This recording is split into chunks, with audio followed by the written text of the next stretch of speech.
Please welcome him with your warmest warmth.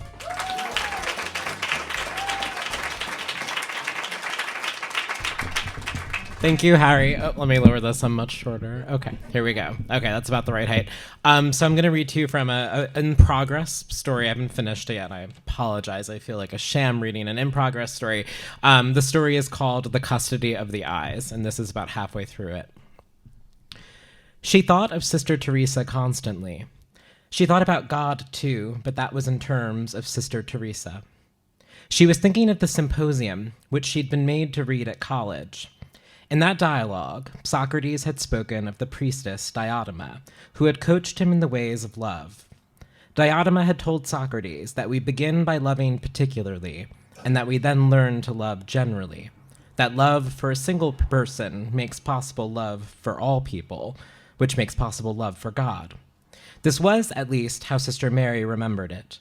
She felt it applied to her situation now. She thought, Sister Teresa isn't even the type of woman I'm ordinarily attracted to. It's like she's opened up a new capacity inside of me. Anyone who reminds me of her, I immediately want to love. In fact, just about everyone at Secatog Point reminded her of Sister Teresa. They all looked much the same, with unwashed, dewy faces framed by the veil. She went about each day with a tenderness for them that was so overwhelming it felt like an unquenchable sadness. She wanted to share this feeling. It seemed so irreproachable and good. It seemed holy. She brought it out during recreation. I've been thinking, Reverend Mother, of how much I love you all, she said. They were all in a circle knitting, with Mother George presiding. Mother George smiled tolerantly at this utterance, but said nothing. The other novitiates also smiled and went on knitting. Sister Mary cast her eyes about the circle of women.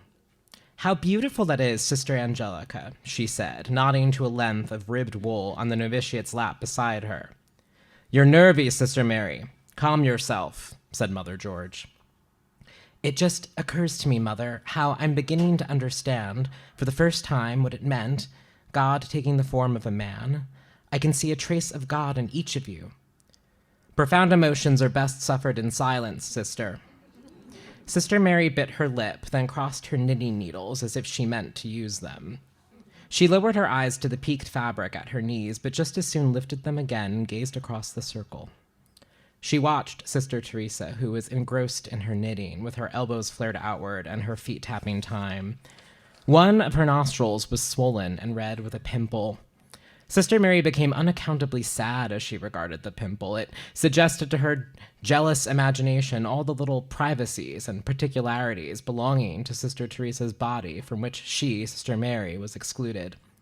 The sadness she felt was oddly exhausting, all over exhausting, like the exhaustion which follows from masturbation, admittedly something she hadn't done in a very long time. It dawned on Sister Mary that her cheek was burning, that it had been burning for a while, like it was being cooked beneath a magnifying glass. Sunlight was pouring dramatically through the leaded windows, and she was sitting directly in a checkerboard of it.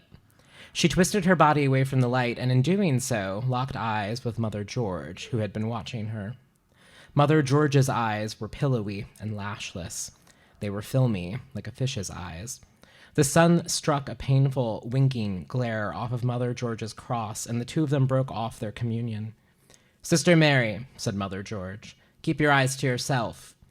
And then to the entire group, she said, aren't we all excited for the bishop's visit on Friday?